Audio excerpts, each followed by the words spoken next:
Мектеп оқушысы кәсіп ашып табыс тауып отыр дегенге сенесіз бе? Әрине бұған сену қиын. Десе де бұл мүмкін болатын жағдай.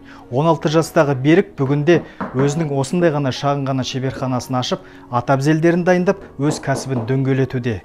Оның осындай жұмысын жетілдіруіне тәуелсіздік ұрпақтары деп аталатын мемлекеттің гранты қолдау болған.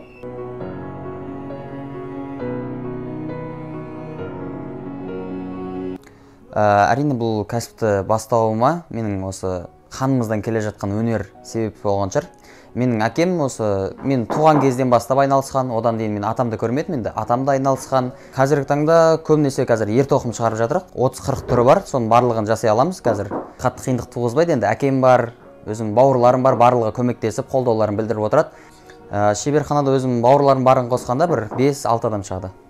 Тапсырыс осы еліміздің барлық қалаларынан негізінен оңтүстіктерден көбірек түседі. 1 миллион теңге грантымыз біздің кожа секілді көптеген материалдарымыздың орнын жапты. Жаз мезгілінде, көктем мезгілдерінде бізде сезон тоқтайды. Сол кезде бізде кішкене ақша жағынан тапшылық пайда болатын. Соның орнын жауып, біз үлкенірек масштабта біз не алдық, материал алып қалдық. Енді қазір сол материалмен жұмыс істеп, соның арқасында қазір ер тоқымдарды кеңінен шығарып жатырық. Бізде енді таңертең сағат 7-де сабағымыз. Мен 7-де өзім мектепке барамын. Түстен кейін осы 1-2-нің шамасында босаймыз. Сол уақытта кеп мен өзім заготовкаларын дайындаймын, өз жұмысын, өз процесінің жүзеге асуын қадағалап отырамын. Менің негізгі нақты жоспарым, ол менің атам, жаңа айттым ғой, осы кәсіппен айналысуға ықпалын тигізген деп. Мен өзім көрмесем де, бірақ үлкен бір цехты басқарып, сол цехтың ашылуына өзім ықпалын тигізген кісі болған.